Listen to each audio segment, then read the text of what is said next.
Fala, rapaziada! Vamos estudar os Estados Unidos contemporâneo, né? Esse período aí entre a década de 90 e a atualidade, né? Eu tô gravando essa aula em 2021, né?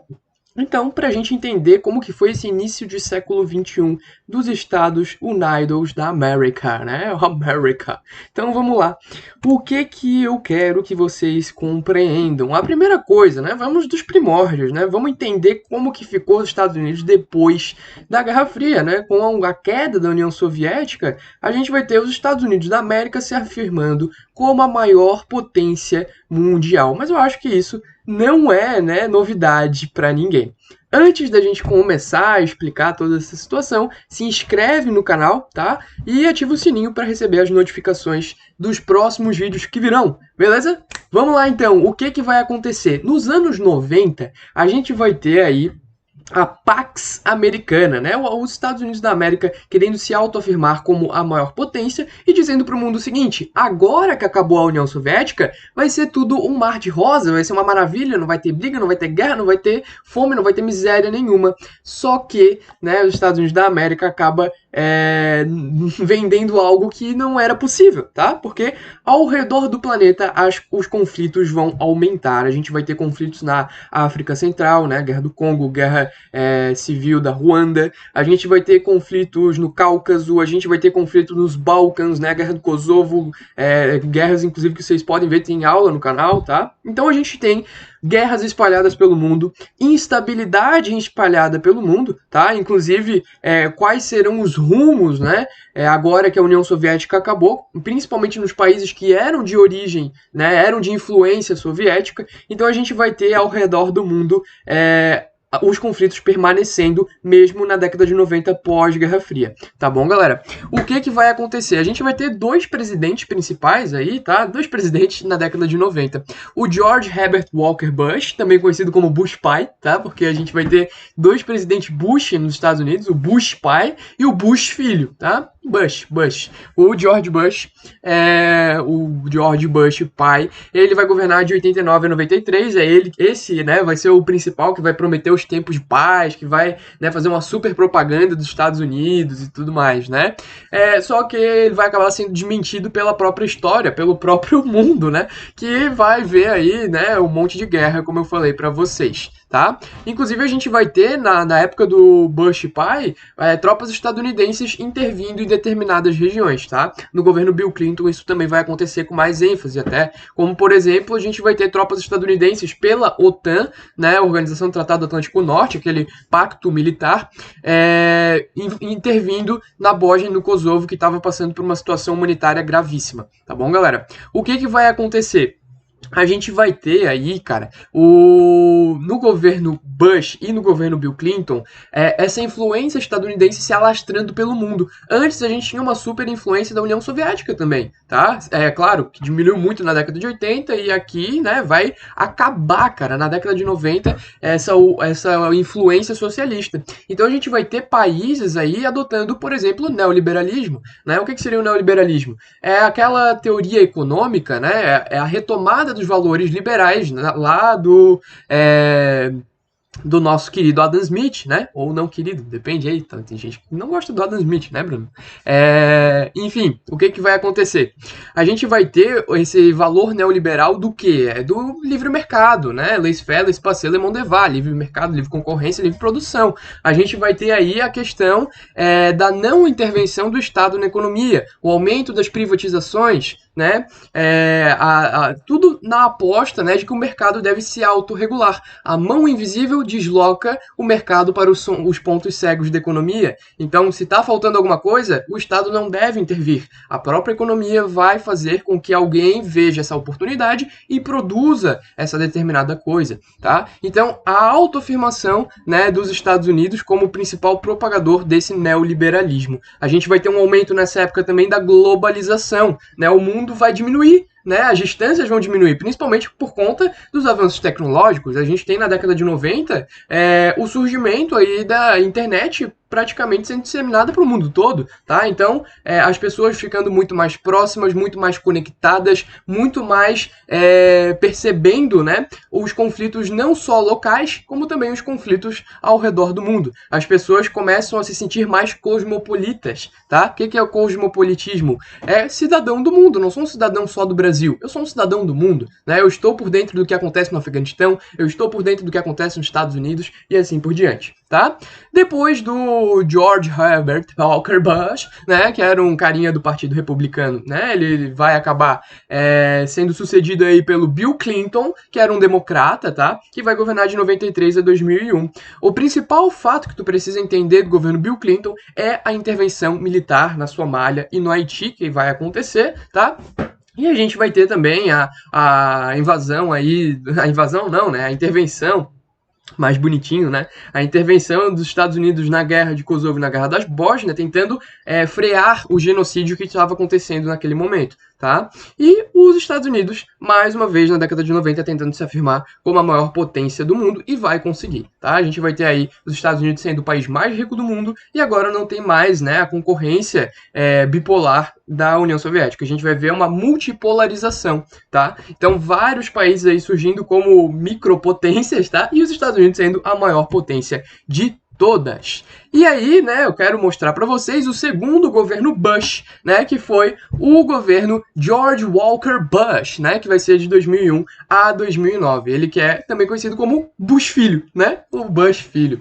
Beleza, galera? O que vai acontecer de mais importante no governo Bush?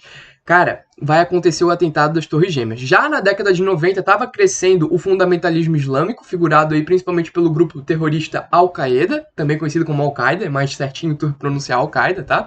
E a gente vai ter, cara, em 2001, né, o ápice desse atentado, né, o ápice dos atentados da Al-Qaeda, que vai ser as Torres Gêmeas, a queda das Torres Gêmeas, tá? E aí o que o George Bush, né, o George Walker Bush, o Bush filho, né, o que ele vai fazer, cara? Ele vai falar assim pros Estados Unidos, cara, a gente precisa acabar com a Al-Qaeda, com o Talibã, com tudo que venha lá do Oriente Médio que possa representar algum perigo para a América, né? Porque para eles é a América, make America great again, né? Para eles, Estados Unidos é a América, né? Não sabe de nada de geografia, os estadunidenses, né? Mas enfim, aí o que vai acontecer? A gente vai ter a doutrina Bush. O que é a doutrina Bush? A gente vai combater o terrorismo, é a guerra ao terror, né? E isso vai motivar a guerra do Iraque, vai motivar a guerra do Afeganistão, né? E a gente vai ter essa caça às bruxas, né? Essa caça aos grupos fundamentalistas, beleza?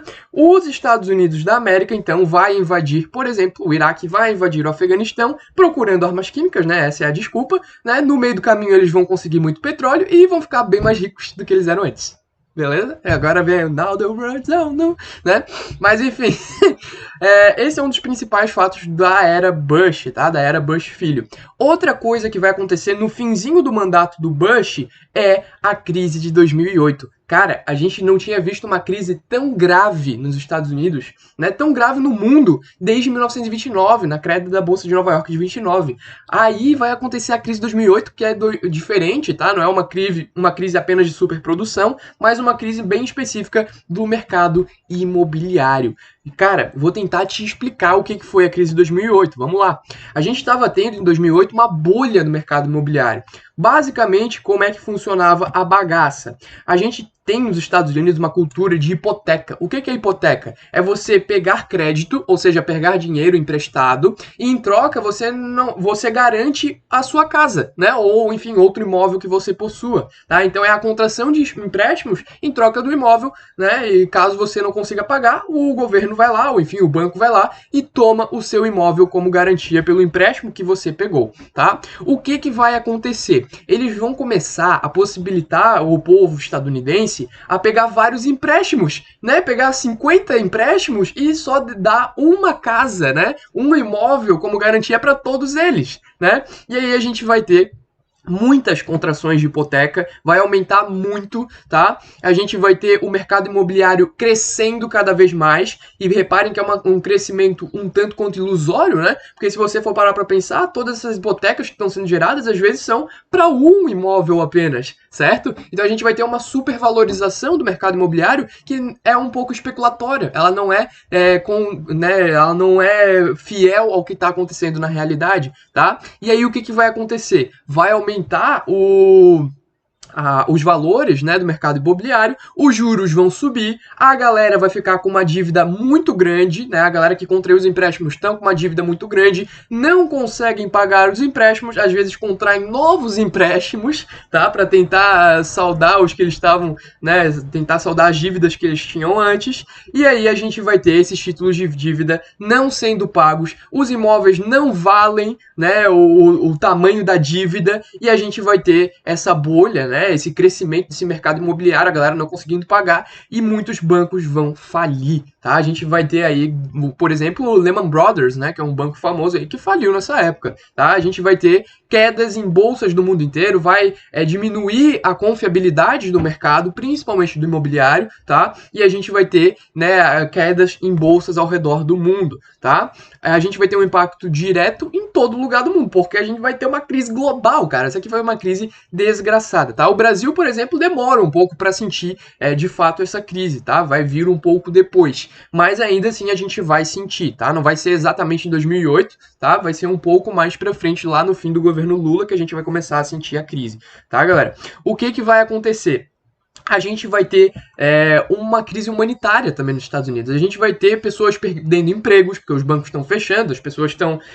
A gente vai ter muitas dívidas, as pessoas. Vai aumentar o custo de vida, né? Vai diminuir o poder de paridade de compra, que é o que permite você se alimentar com dignidade e sobrar dinheiro para você comprar um PlayStation, por exemplo. Vai diminuir esse poder de paridade de compra, né? A gente vai ter uma grande recessão, né? A gente vai ter mais que dobrando o número de desempregados antes e depois da crise de 2008, tá? A gente vai ter, cara, em comparação a 2006, um aumento de 10 milhões de pessoas em situação de pobreza em 2012. Olha só que doideira. Mais 10 milhões de pessoas em situação de pobreza. A gente vai ter nos Estados Unidos também uma condição de déficit habitacional, cara. Tava tendo gente sem ter onde morar, como existe aqui no Brasil, um grande déficit habitacional, mas lá nos Estados Unidos, cara, cresceu absurdamente. Então, para vocês verem como foi impactante essa crise de 2008, não só para os Estados Unidos, mas para o mundo de maneira geral, tá? Para o mundo todo e também para bolsas ao redor do mundo e para pessoas, que é o que mais importa, né? Pessoas perdendo emprego, pessoas perdendo a capacidade de comprar,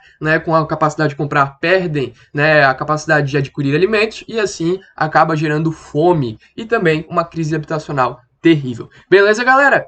Para continuar o nosso estudo de Estados Unidos contemporâneo, vai para uma próxima aula que a gente vai ver outros assuntos. Beijão, valeu!